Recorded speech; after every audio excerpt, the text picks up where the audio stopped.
어느 복음서가 됐든 어느 성경이 됐든 그 기둥 세우는 게 참 중요합니다. 기둥만 세워도 훨씬 이해하기가 수월한데요. 오늘 저는 로마서 말씀의 핵심 요절을 5장 19절로 봤습니다. 거기는 말씀을 같이 읽으시죠. 시작. 한 사람이 순종하지 아니함으로 많은 사람이 죄인 된 것 같이 한 사람이 순종하심으로 많은 사람이 의인이 되리라. 아멘. 자, 한 사람이 순종하지 아니함으로, 이 한 사람은 누굴까요? 아담이죠. 아담 한 사람이 순종하지 아니함으로 많은 사람이 죄인 된 것 같이. 이게 참 대표성 원리라고 하는 것이 이렇게 굉장한 의미를 담고 있어요. 아담 한 사람이 순종하지 않았는데 많은 사람이 죄인이 돼요. 이 많은 사람은 어떤 많은 사람입니까? 예수님 오시기, 재림하시기 전까지의 생존해 있는 모든 사람. 그런데 특별히 많은 사람 이렇게 한 것 보니까 많은 사람이 죄인이 됐어요. 그런데 많은 사람은 사실은 많은 사람도 부족해요. 다 죄인이 됐죠. 모든 사람이 죄를 범하였음에 하나님의 영광에 이르지 못하더니, 아담 한 사람이 죄를 범한 것을 모든 사람이 죄를 범한 것으로 간주하는 대표성 원리. 그래서 대표자 한 사람이 죄인이 되므로 그에 붙은 그 이후에 모든 사람들이 다 죄인이 되어버렸던 겁니다. 그러나 한 사람이 순종하심으로 많은 사람이 의인이 되리라. 이 한 사람은 뭐죠? 세상에 오신 육신의 혈통으로는 다윗에게서 나신 바로 예수 그리스도, 사람으로 오신 예수 그리스도, 그분이 순종하심으로 많은 사람이 의인이 되리라.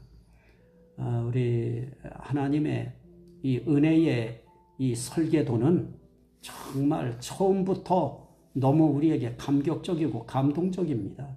이렇게 많은 사람, 죄인, 많은 죄인을 많은 의인 되게 하시려는 하나님의 역사 속에 하나님은 한 사람을 준비하신다는 것, 한 사람 예수 그리스도를 하나님이 설계하셨다는 것, 이 한 가지 사실만 해도 우린 참 감사한데요.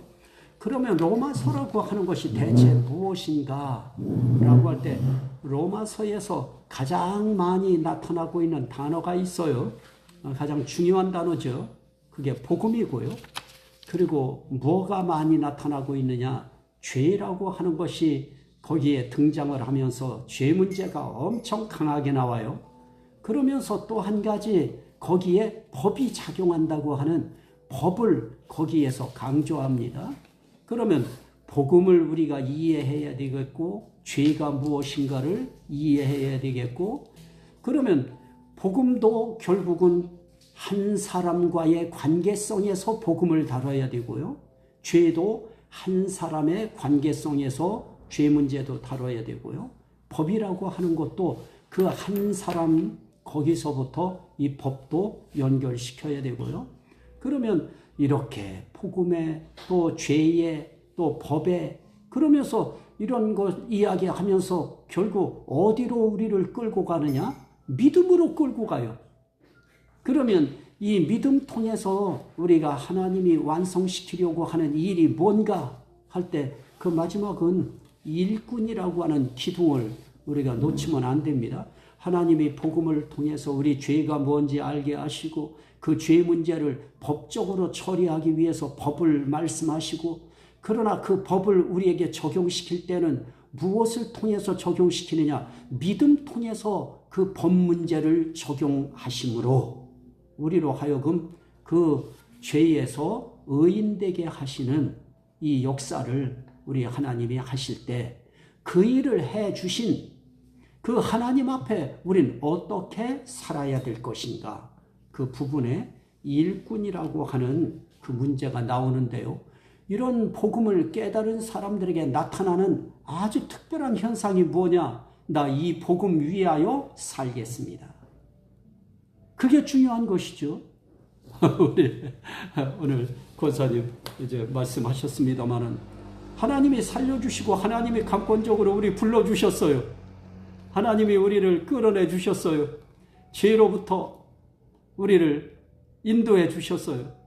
그러면 우리에게 하나님이 원하시는 그 하나님의 사랑, 그리스도의 은혜, 성령님의 그 인도하심을 받은 사람들에게 하나님의 요구가 있다고 하면 뭘까요? 넌 나의 일꾼이 되거라. 너는 나의 복음의 일꾼이 되거라. 그거예요. 그래서 목사는 목사로서의 하나님 앞에 일꾼으로 살고요. 권사님은 권사님으로서, 사모님은 사모님으로서 하나님께 주신 달란트 가지고 무엇을 위해 사느냐? 복음의 일꾼으로 살아가는 거예요.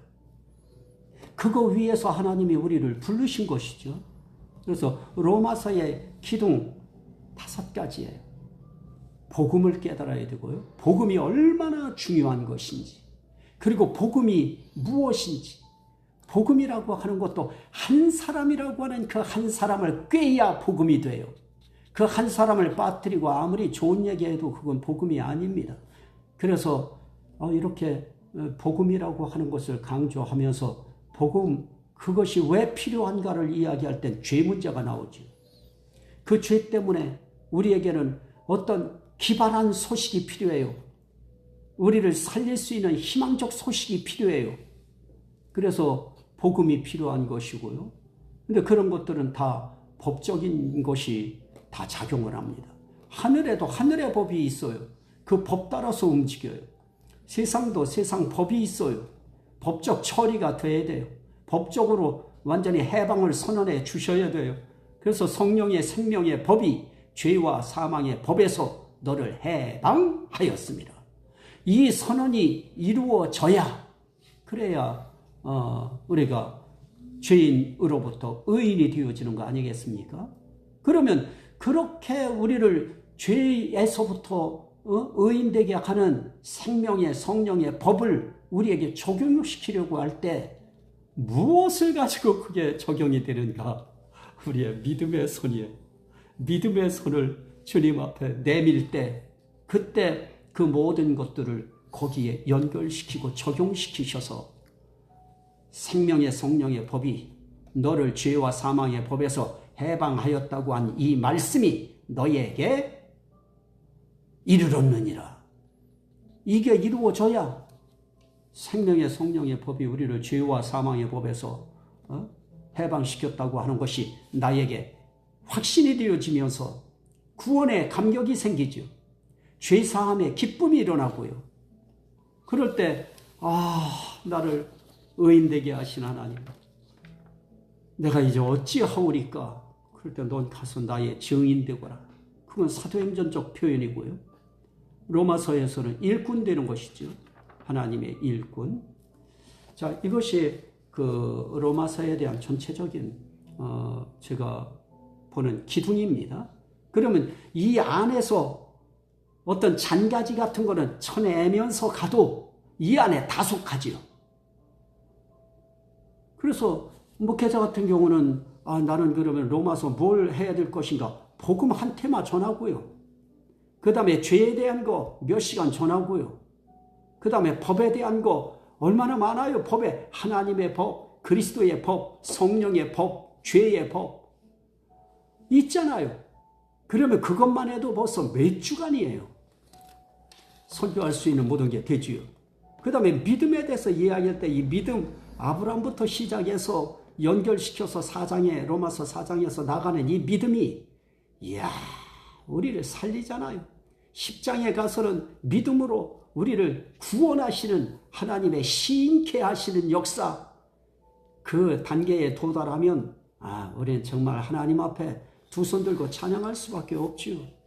그래서 그렇게 우리를 사랑하시고 구원하시고 우리를 인도하시는 그 삼일체 하나님 앞에 우리는 정말 나는 이제 앞으로 이렇게 살겠습니다 하는 일꾼의 선서를 우리는 개인적으로 하지요. 우리 목회자들은 주여 나 끝까지 주여 이 길 가겠습니다 하고요. 다시 태어날 수는 없지만 다시 태어나도 주님처럼 이 길 가겠습니다. 다 목회자들은 그러잖아요. 마찬가지로 사모님은 사모님으로서의, 권사님은 권사님으로서의, 목회자는 목회자로서의 이 로마서를 볼 때 이런 것들이 우리에게 딱 기둥이 서지면 그러면 우리의 삶이 조금 더 충만해지지요. 자, 그럼 복음 한번 보실까요? 복음. 거기에 복음의 의미 있습니다. 자, 복음의 의미가 뭔가 우리 한번 같이 읽으실까요? 시작. 복음은 하나님이 선지자들을 통하여 그의 아들 예수 그리스도에 관하여 성경에 미리 약속하신 것을 말한다. 아멘. 2장에 그렇게 되어 있어요. 이 복음은 1장 2절에 이 복음은 하나님이 선지자들을 통하여 그의 아들에 관하여 성경에 미리 약속하신 것이라. 그러면 복음에는 누가 들어가 있어요? 하나님이 있어야 되고요. 그 다음에 아들이 있어야 되고요. 그 다음에 약속이 있어야지요. 그러면 하나님께서 아들에 관하여 선지자들을 통하여 약속하셨잖아요. 창세기부터 출애굽기, 레위기, 민수기, 신명기 다 하나님께서 아들 예수 그리스도에 대해서 미리 약속하신 것이 있어요. 무엇을 위해서 약속하셨을까요? 우리의 구원을 위해서, 우리의 택정함이 있다고 하는 사실을 위해서. 그래서 복음이라고 하는 것은 아무리 언변이 좋아서 성도들에게 감동을 주고 감명을 주고 막 기분을 좋게 만들어준다고 해서 복음이 아니고 그 속에 하나님이 들어가야 되고요. 하나님의 약속이 있어야 되는데 누구에 대한 약속인가? 아들 예수 그리스도에 대한 약속. 그 약속이 들어가야, 그래야 그게 복음으로서의 가치가 있는 것입니다. 그래서 예수 빠진 복음, 그건 가짜입니다. 하나님 빠진 복음, 가짜입니다. 성령님 빠진 복음, 그거는 진짜 허무맹랑한 겁니다. 그래서 복음 속에는 반드시 약속이라고 하는 하나님의 말씀이 들어가요. 그래서 아무리 시대가 코미디를 원한다고 해서 세상적인 코미디 예화거리 잔뜩 어디서 담아가지고 와서 그거 나열하는 거, 이건 아닌 것이죠. 우린 시간 많은 죄인된 사람들이 있잖아요. 많은 사람이 죄인되어 있는데 죄인되어 있는 많은 사람들을 의인되게 하는 많은 사람으로 만들기 위해서 저희들 부르셨잖아요. 그 일을 위해서. 그러면 우리의 말씀 속에, 우리의 대화 속에 누가 들어가야 되느냐? 하나님이 들어가. 그 아들 예수 그리스도가 들어가. 그 아들에 관한 약속이 들어가. 이렇게 되어질 때 그게 복된 소식이 되어집니다. 기쁜 소식이죠. 희열에 찬 그런 소식이 되어지는 것이죠. 두 번째, 단 복음의 주인공. 시작. 복음의 주인공 예수 그리스도가 누군가? 자, 우리는 이제 복음의 주인공 그러는데 성경의 주인공 자체가 복음의 주인공인데요. 자, 요한복음 5장. 요한복음 5장 39절. 요한복음 5장 39절. 요한복음 5장 39절. 자, 함께 읽도록 합니다. 너희가 성경에서 영생을 얻는 줄 생각하고 성경을 연구하거니와 이 성경이 곧 내게 대하여 증언하는 것이니라. 그래서 성경의 주인공은 예수예요. 창세기의 주인공도 예수고요. 출애굽기 주인공도 예수고요. 레위기, 민수기, 여호수아, 사사기 다 그 주인공, 그 성경의 주인공은 예수예요. 예수에 대해서 약속하신 거예요. 자, 그러면 그 예수 그리스도가 누구신가? 읽으시죠. 시작. 육신으로는 다윗의 혈통에서 나셨고 성결의 영으로는 죽은 자 가운데서 부활하여 하나님의 아들로 선포되신 분이다. 자, 그래서 로마서 1장 3절에 그 말씀에 그대로 있어요. 1장 3절 말씀 한번 다시 읽습니다. 시작. 그의 아들에 관하여 말하면 육신으로는 다윗의 혈통에서 나셨고 성결의 영으로는 죽은 자들 가운데서 부활하사 능력으로 하나님의 아들로 선포되셨으니 곧 우리 주 예수 그리스도시니라. 아멘. 하나님의 아들로 선포되신 예수 그리스도. 그분이 성경의 주인공이면서 복된 소식의 주인공입니다. 그래서 예수 말하면 하나님이 밀어준다.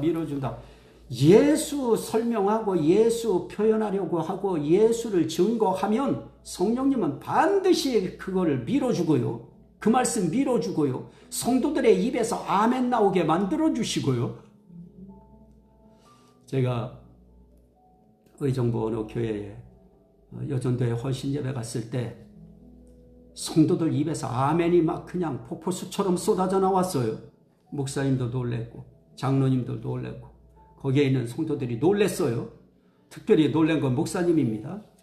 우리 교회에도 성도들이 이렇게 아멘을 하는구나. 놀라셨대요. 왜 그럴까요? 성도들의 영혼이라고 하는 영혼은 항상 어디를 향하게 되어 있느냐? 예수 그리스도를 향하게 되어 있어요. 하나님, 예수, 성령님 이거 나오면 영혼은 힘을 얻게 되어 있어요. 그리고 흥이 나게 되어 있어요. 그러면 성령님이 또 예수님이 하나님이 이렇게 말씀하셨습니다. 이렇게 약속하셨습니다. 그럴 때 와, 우리 입에서는 아멘, 아멘, 아멘이 나올 수밖에 없지요. 그 하나님의 약속이니까, 우리를 살리는 약속이니까.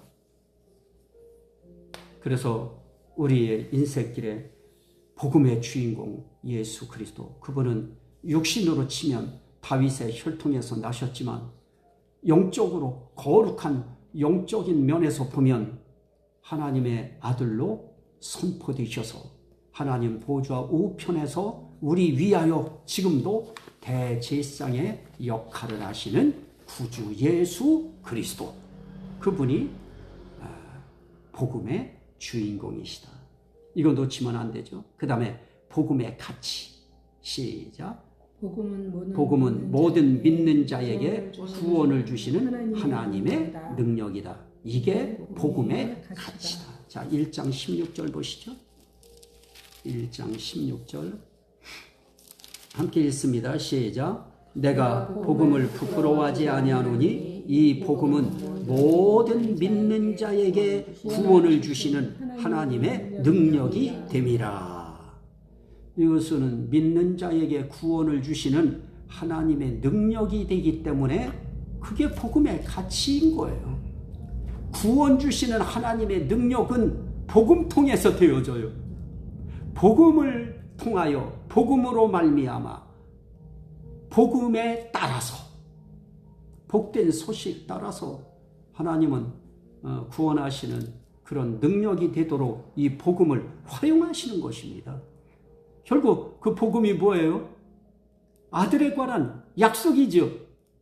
아들 통해 하시려는 약속, 아들 통해 죄 사하시려는 약속, 아들 통해 구원하시려는 약속, 아들 통해 함께 죽고 아들 통해 함께 부활시키시려고 하는 약속, 그리고 아들 통해서 부활체 만드시려고 하는 약속, 아들 통해서 아들의 나라에서 함께 살게 하시려는 약속.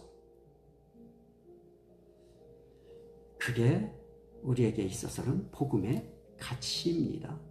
자, 그러면 복음의 주제는 뭘까요? 복음의 주제 읽었죠? 우리 주 예수 그리스도시니라 그랬죠? 1장 4절에.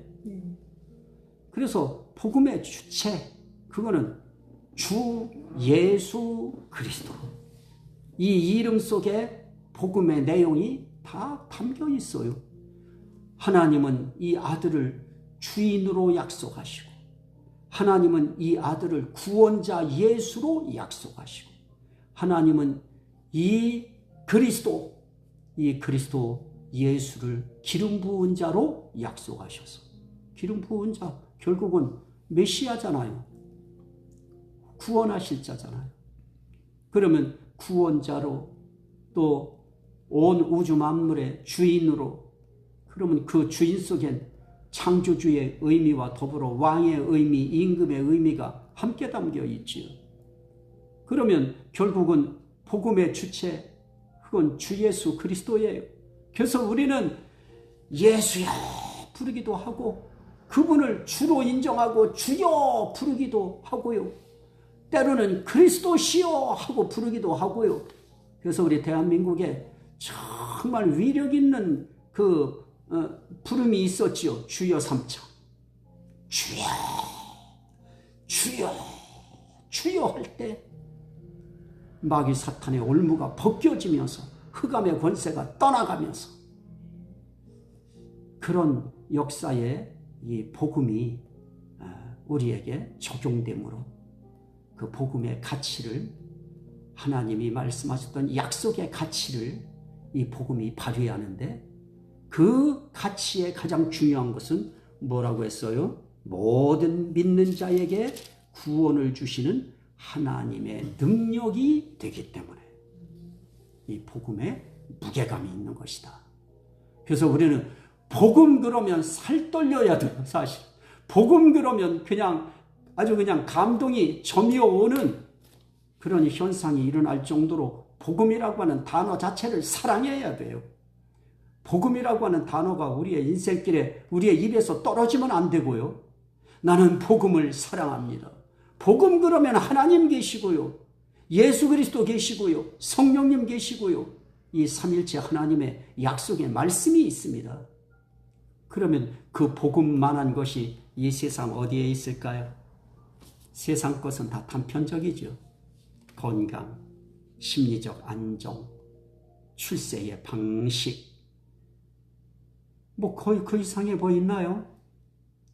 오늘 우리가 살아가면서 복음처럼 우리의 영혼을 구원하고 우리 하나님 나라를 보장해주고, 이런 무게감 있는 복음, 그 속에 우리를 사랑하시는 하나님이 계시고, 우리를 위해서 생명 바쳐주신 예수 그리스도께서 계시고, 성령님이 법을 적용해서 믿는 자에게 너는 죄와 사망의 법에서 해방되었다 라고 선언하시는 성령님이 계시다고 하는 자체가 우리에겐 설레임이죠. 행복이고요, 감격이고 감동입니다. 이분 의지하고 삶 속에서 그분의 삶에 우리가 일꾼으로서 그 복음을 빛내는 저와 여러분들 다 되시기를 주의 이름으로 축원합니다. 아멘. 오늘 간단하게 여기까지만.